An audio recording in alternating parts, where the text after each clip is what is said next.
Guardian News. Bad dudes and dumb deals Trumpspeak decoded. It is too early to judge any improvement to the US itself, but Donald Trump has certainly made Twitter great again. Never before has a world leader communicated in such an effusive and unfiltered way directly to his adoring fans and further terrified millions. But what exactly does the president mean when he deploys the verbal weapons in his strangely childlike linguistic arsenal? Here is a handy guide to the topsy-turvy world of Trumpspeak. Bad, not what Donald Trump wants. The president is evidently an adept of the Manichaean philosophy, according to which the world is divided into the forces of light and the forces of darkness.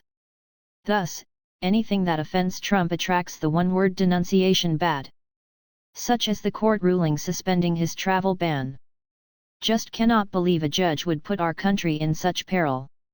If something happens, blame him and court system. People pouring in. Bad. Indeed, badness is a powerful force in its own right, as Trump declared. If the ban were announced with a one-week notice, the bad would rush into our country during that week. Here we may note, too, Trump's creative use of scare quotes, the bad, for scary emphasis. He continues, a lot of bad dudes out there. Bad dudes? Perhaps this was meant as a comforting reminder of George W. Bush's celebrated stand against evil folks. In any case, Trump's ban is not bad because the point is only to stop the entry of bad people, with bad intentions, at least bad people with good intentions, and good people with bad intentions, are still welcome in Trump's America. Biased, not in complete agreement with Donald Trump.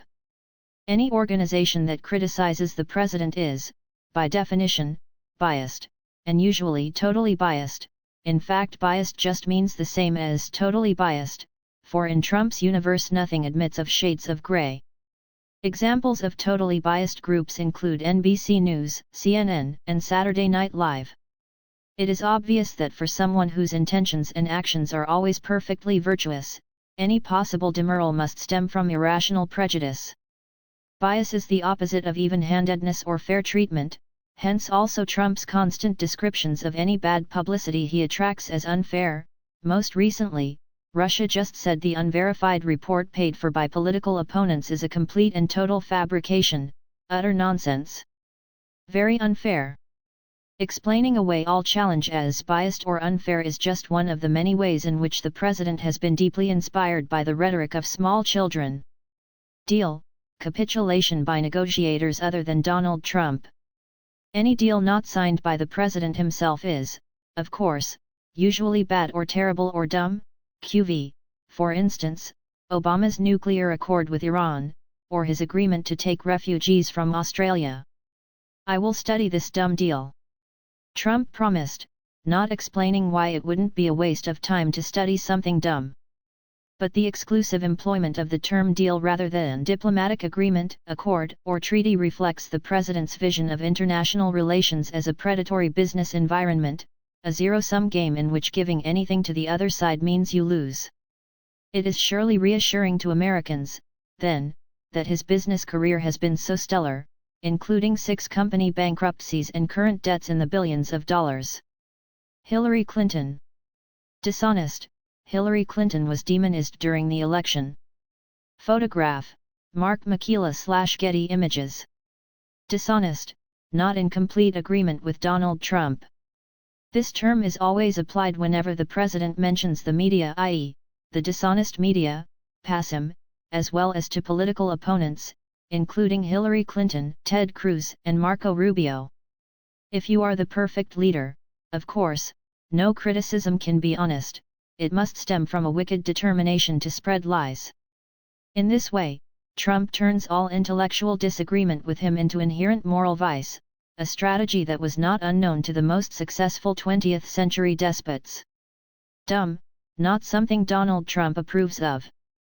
The president's deployment of this word may look merely abusive as with the dumb deal signed with Iran or Hillary Clinton's dumb answer about emails, but, to his fans, the use of such previously unpresidential language is part of the attraction. To call things dumb is to adopt a pose of macho common sense. To call a spade, just like any ordinary dude who has happened to win the presidency and stuff his administration with former employees of Goldman Sachs. Enjoy, this is flattering to Donald Trump. When tweeting links to softball interviews with him on right-wing cable channels, the president is sure to add the narcissistic terminating imperative, enjoy. What will happen if you watch and don't enjoy is left chillingly unspecified. Failing, succeeding. This epithet is always applied to the New York Times, just as crooked was always used for mentions of Hillary Clinton. The failing at New York Times was forced to apologize to its subscribers for the poor reporting it did on my election win.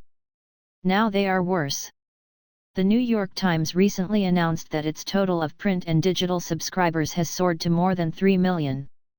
What does the White House's choice of cases the very, very dishonest press doesn't want to report tell us? Fake news, news that is not flattering to Donald Trump. The president recently declared that any negative polls about his policies would be fake news. This is not exactly a new strategy for Republicans. It is reminiscent, for example, of the moment when George W. Bush, interrogated by Trevor McDonald about pollution, blurted, "Well, I just beg to differ with every figure you've got." But Trump's version is more radical, an epistemological scorched earth policy in which no information can be trusted except what issues from the pouting lips of the dear leader himself. As Garry Kasparov, the Russian democracy campaigner and former chess world champion, put it brilliantly, as with most disinformation, the goal is to create doubt and deniability, to cast evidence as personal or partisan, a post-truth world. In the president's conceptual scheme, what is opposed to fake news is the truth, but you can't handle the truth. Only Trump can. Great, under the permanent control of Donald Trump. The president's brilliantly vague campaign slogan "Make America Great Again," great in what way? Make it that way how? What exactly is so bad about America right now? Don't ask, still gets the occasional all-caps rollout on his Twitter feed, along with its hashtagged acronym number MEGA. A clue as to what this might mean in practice was perhaps provided recently by the president's threatening pledge, "I promise that our administration will always have your back. We will always be with you."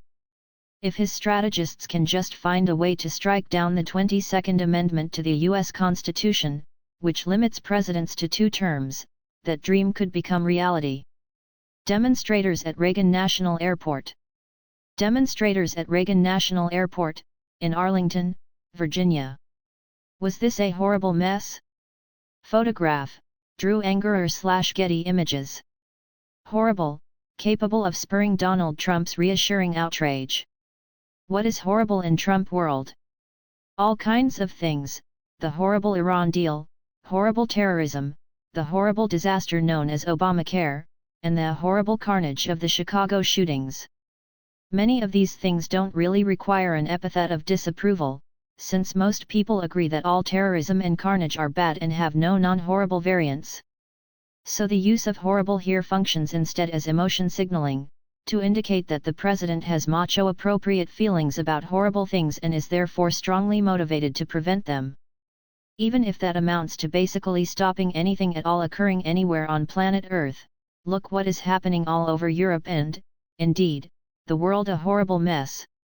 Overrated, prominent, but not in complete agreement with Donald Trump. If you are a public figure who does not support the president, you must be overrated or even highly overrated. Therefore Meryl Streep is one of the most overrated actresses in Hollywood, and crooked Hillary's brain power is highly overrated, and Republican Congresswoman Debbie Wasserman Schultz is overrated, and NBC anchor Megyn Kelly is highly overrated. It is curious how this is Trump's insult of choice for high-profile women in particular, but then the president's extensive experience of running beauty pageants surely makes him well placed to hand out appropriate ratings to all women. Sad, what makes Donald Trump happy? A close cousin to bad. QV, sad.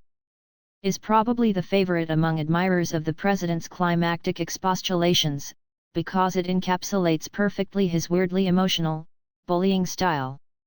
Most recently he described the Democrats as all talk, talk, talk, no action or results. Sad. The paradox is that the president never seems more cheerful than when denouncing something as sad, finding as he does perhaps his only moments of authentic happiness in portraying the position of his enemies as pitiably hopeless. Sad. From overly defensive Sigmar Gabriel to delusional Michael Gove, politicians are misreading the president-elect's utterances. Smart, in agreement with Donald Trump. As with dumb, QV, the president chooses to speak in the language of the people when congratulating others on their cleverness. Great move on delay, by V. Putin. I always knew he was very smart. But the choice of smart also demonstrates the limits of the president's patience for purely intellectual matters. What he admires and calls smart is not dispassionate analysis of evidence or nuanced diplomatic thinking but a certain rat-like cunning, an ability to put one over on the loser at the other end of any deal, QV. Smart? So, very. The little word so, used as a deliberately vague, emotive intensifier, has been a key feature of Trump's rhetorical style since the beginning of the election campaign in which he promised to make Americans so happy by winning so much.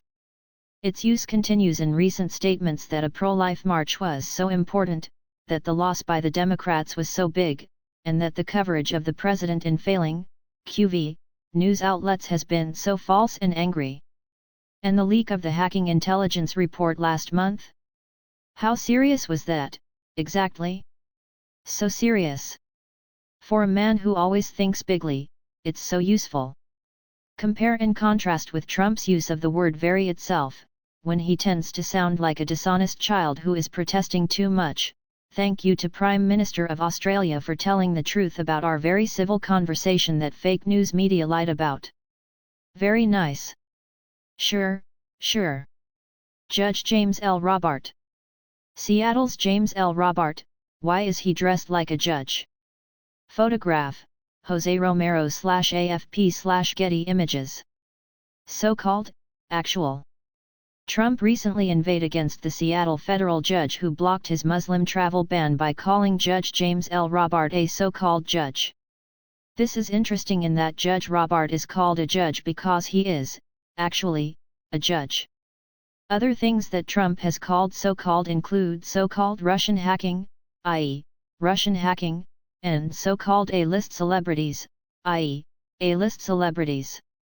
The weaselly insinuation of so-called, seeking to smear the target with no further argument or evidence, is a marvelously adolescent tactic from the so-called President of the United States, and will surely be applauded by his so-called supporters.